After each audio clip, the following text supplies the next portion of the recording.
Under the Radar is a web radio that unites three people that use their spoken words powerfully.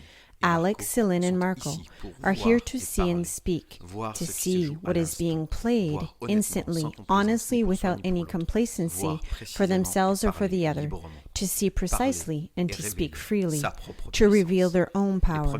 The first recordings will give you the tonality of the exchanges, right here. Bonsoir Céline. Salut Alex. Hi Céline. Hi Alex. You wanted us to talk about a subject this evening, solitude. So Céline adds the solitude in the process. The solitude in the process that is a position that can be uncomfortable in the beginning. When we don't see the interests, the benefit of this solitude. At the beginning, when there is this emotion that we can no longer speak to anybody in our surroundings because it's no longer the same language, it's not the same frequencies. There's being bored with people. There's also a distance that is done because there's no more recognition as frequency with people because we're passing on a different plane. We can say it like that. So, geographically speaking, we see that there's nobody, almost nobody. So it can be really a moment that is destabilizing, uncomfortable. And that time, it permits also, I'm going to speak for myself, it permitted me to be even more in connection with who I am. At each question that I asked myself, there was an answer. At each question that I asked myself, there was an answer. And it didn't come from my surroundings. Those questions I couldn't even ask them. It's really within me. And so, what I wanted to share and to witness, to testify, is that period in the beginning can be uncomfortable. But it can also be like the best moment to question and answer ourselves. It's at that moment that the greatest informations concerning myself came. And in fact, this uncomfort from the beginning, and even in the beginning we can have a little bit of anguish. We feel an emptiness. It's quite indescribable, really. It can be uncomfortable for sure, and almost insecure. Well, finally, it continues, and we dare question and answer ourselves, our own. For my part, it was that, and it was, okay, well, I'm okay with myself. So all the side that is melodramatic,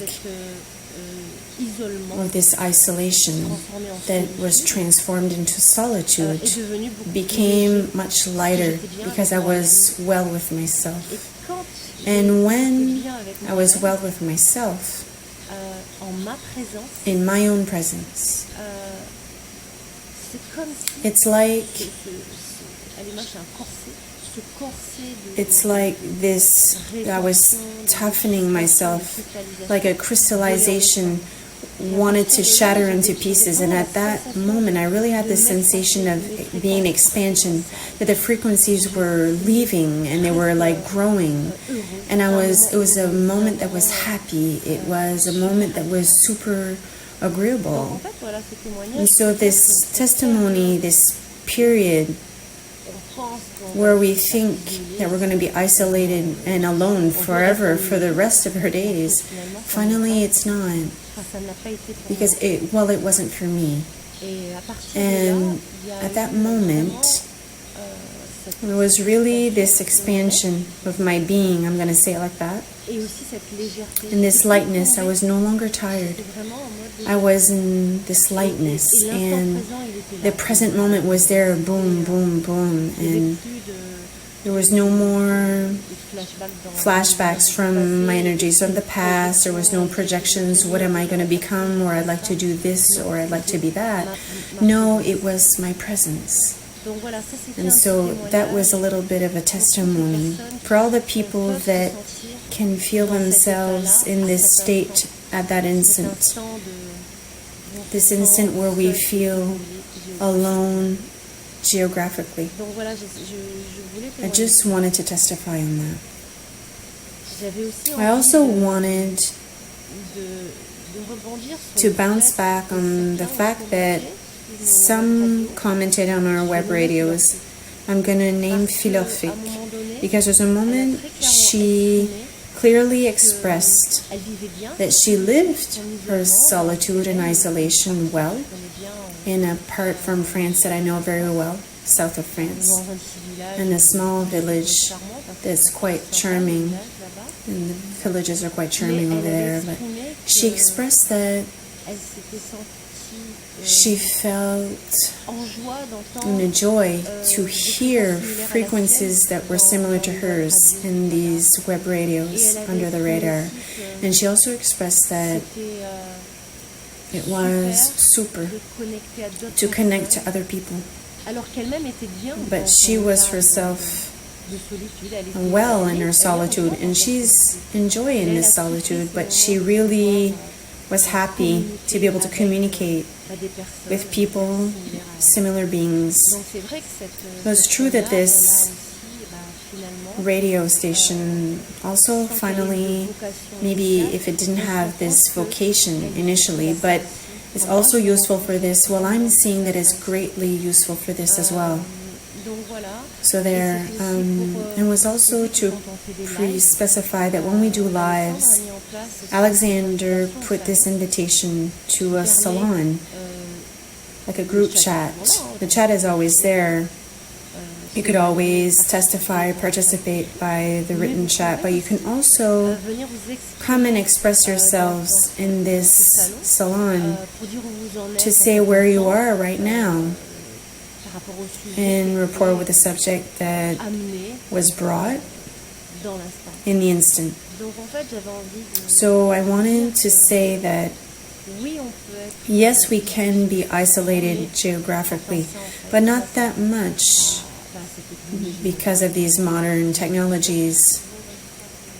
I think that you wanted to testify also what it was for you, this solitude in this process, Alex. How do you see? Did you live it? What did you live? Alex says, paradoxically, I didn't live it very long, this solitude. I was in a state of hermit, listening to the conferences of Bernard de Montréal and Daniel Kent. And in the end, it was Daniel Kent a lot. So what I identified at the beginning of this process started by this for me, in a conscious way.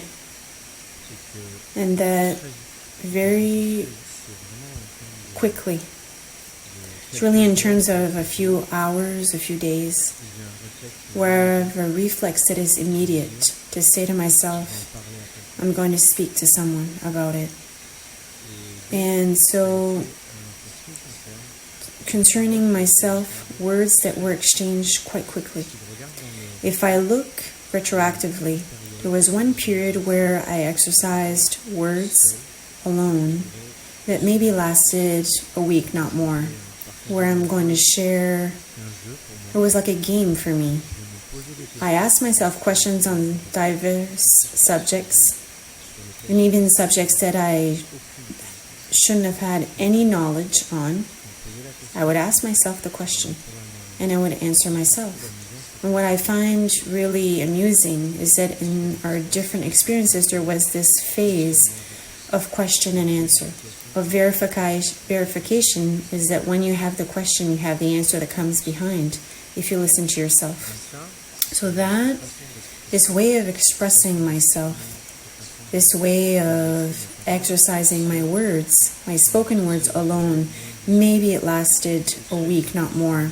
And very quickly I started to meet others. You're meeting other people? She's asking. Céline. Alex continues by saying, there wasn't this impression of, well, it didn't come right away.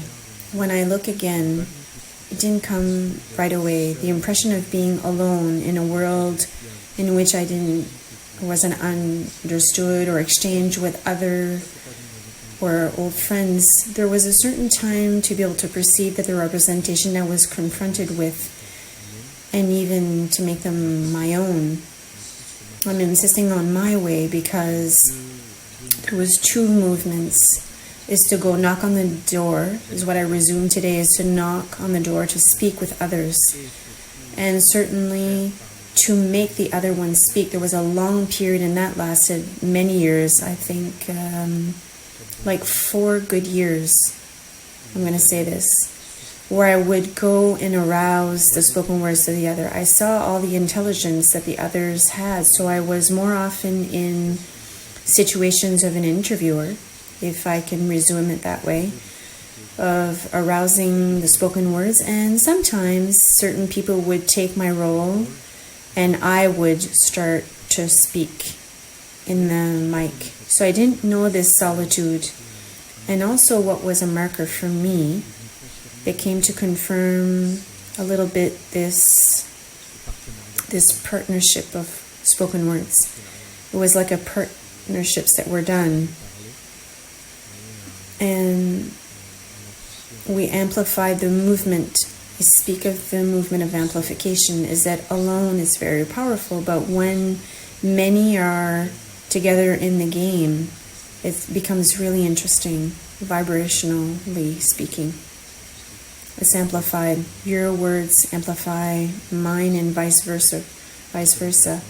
It's quite interesting, all of this, as a teaching in itself. We listen to each other, to ourselves. If I dare to go against like a dogma that says that it's not intelligent to hear ourselves speak, it's all the contrary. You also said that the example of Kemp that said that it's not, the bullshit needs to come out at the beginning. You need to empty your bag so that you can see that it's empty, and that you have the spoken words that are just, if I can say it that way. Yes, it's interesting what you're saying and reminding me, is that we can surpass that track, that complex. No, but what I'm going to say is not interesting. And that's what you need to surpass. There's this wanting to say something that's intelligent. And I'm going to testify on this because it was with me. I was mimicking. I was listening to a speaker that spoke very fast and strongly. Danielle was very fast and strong, and I started to mimic him, and I started to do the same thing. And there's even situations that are coming back to me where audios that I was able to put together, where I see now that I was starting to imitate. But when we surpass this period of imitation, once we understood that it wasn't just to do, but that the speed was going to start to put it in place, and tone of voice also, and it's not to do like the other, but if momentarily we started to do like the other, it's not a problem. It's not a problem, because the identity, the vibrational identity of sound, of voice, it comes by practicing it. And that I can witness because it was progressively, because I see today the period where I'm imitating, that I'm doing and I'm also intelligent, and I'm also speaking loudly. There's something that is very like a child. It's like that way. But when you let go of that posture, you found your rhythm, your frequency, your tone of voice, your noise, your representation, your vibration. And there's no obligation no longer to do like anyone else.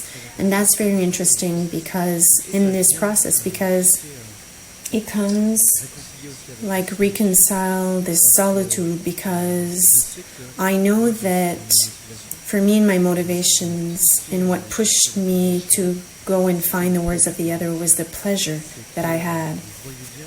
I saw that also that it did things within me.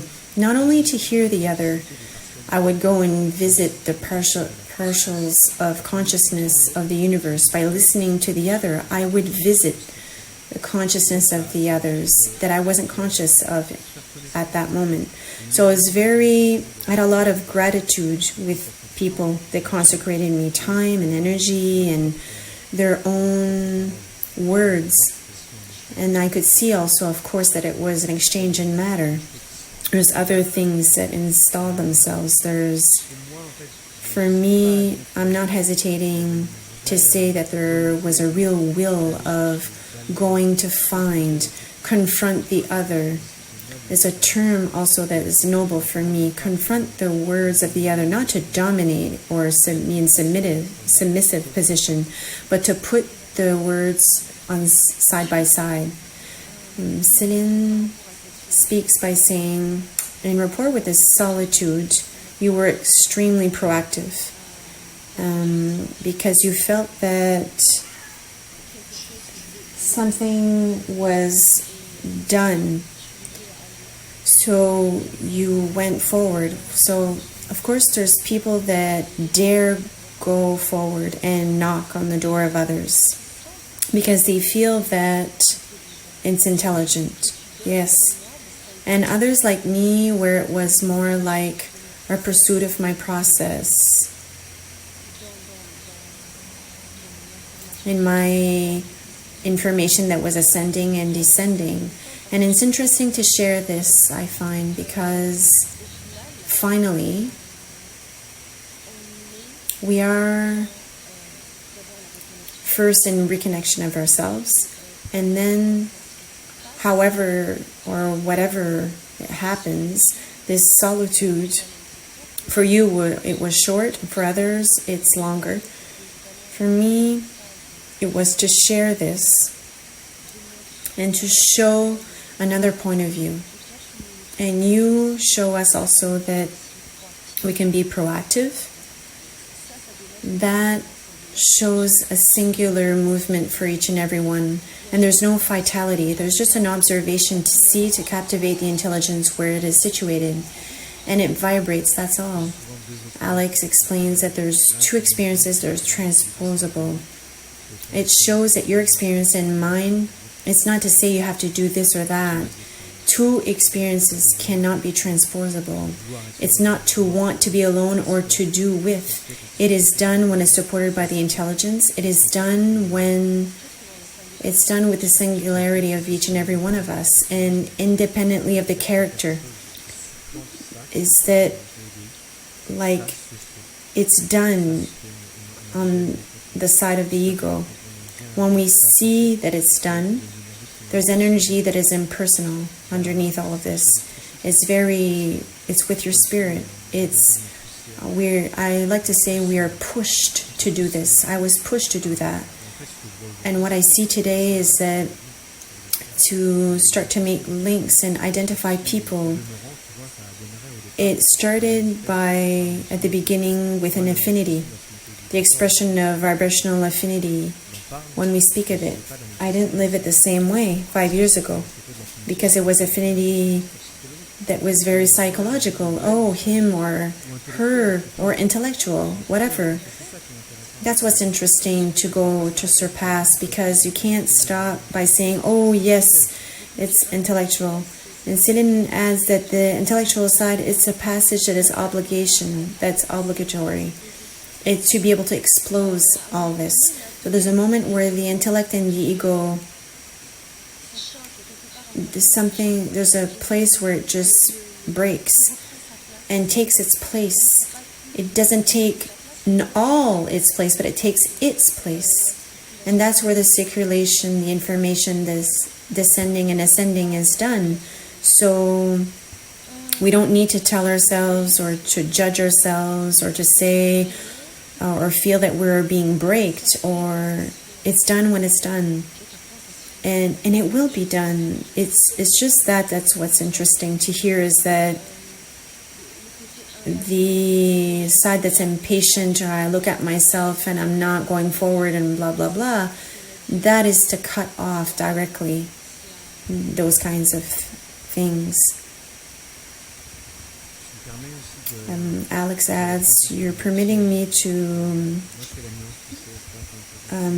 talk about the trap, the nuance between isolation and solitude. There's a two that can be manifested, that's evident. But I see in the trap of isolation to believe that you're alone or cut off from the rest of the world.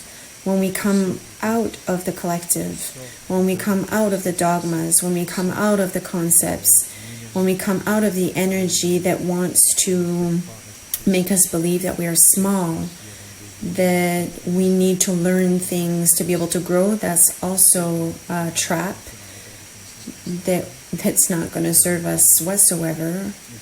The trap of isolation, I see it like that you're like trapped inside of you. And also the people that look to be vibrating by themselves. There's the two in the environment, in the supra place. A solitude of doing everything by yourself, and others that understood that there's an intelligence to connect with others. So there's not one recipe that would be good for you. I see the trap in isolation to do absolutely everything alone.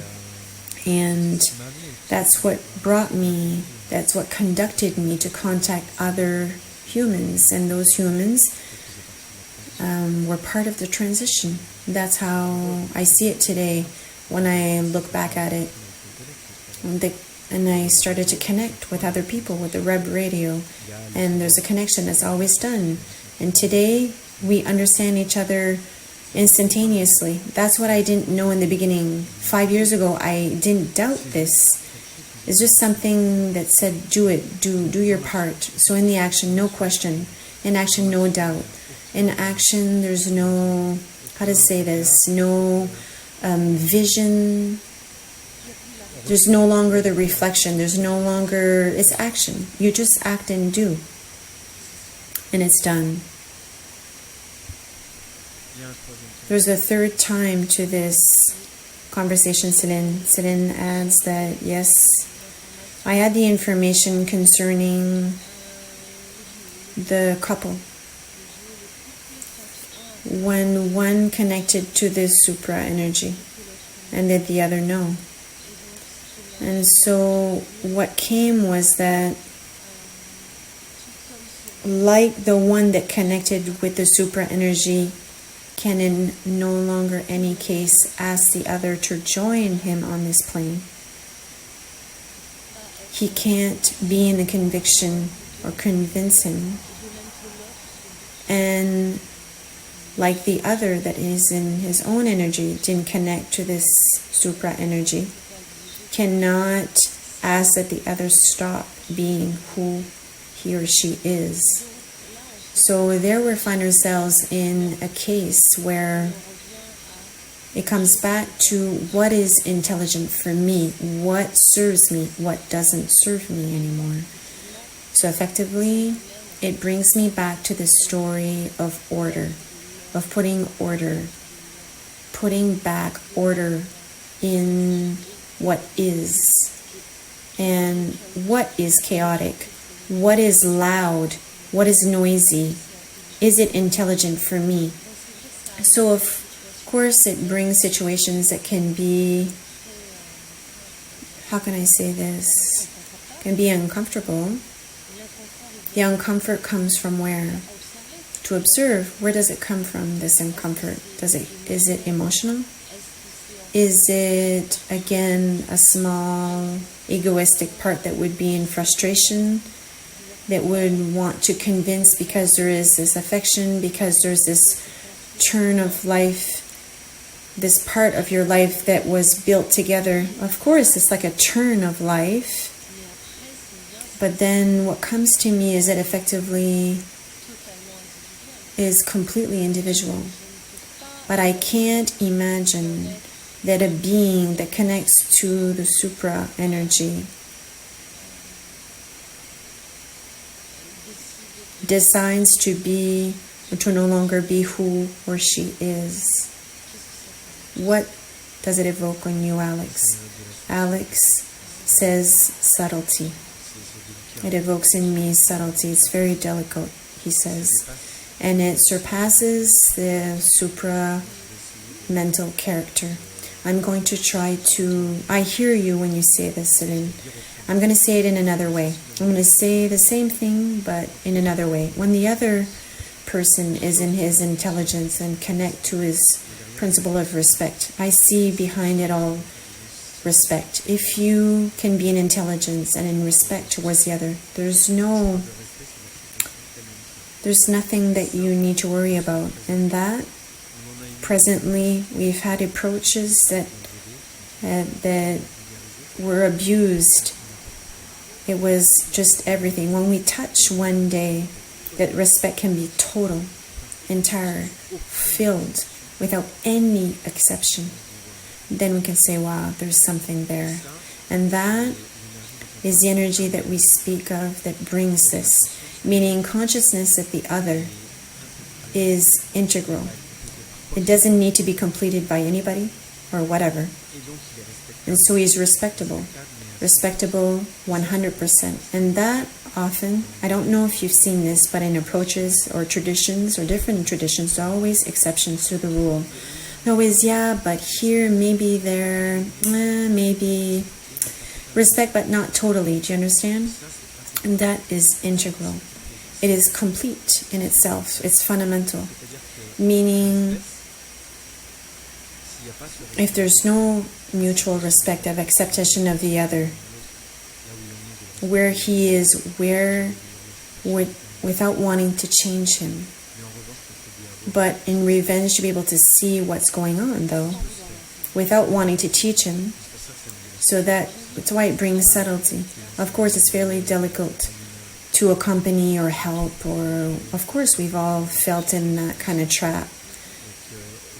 And there's a moment to come out of this.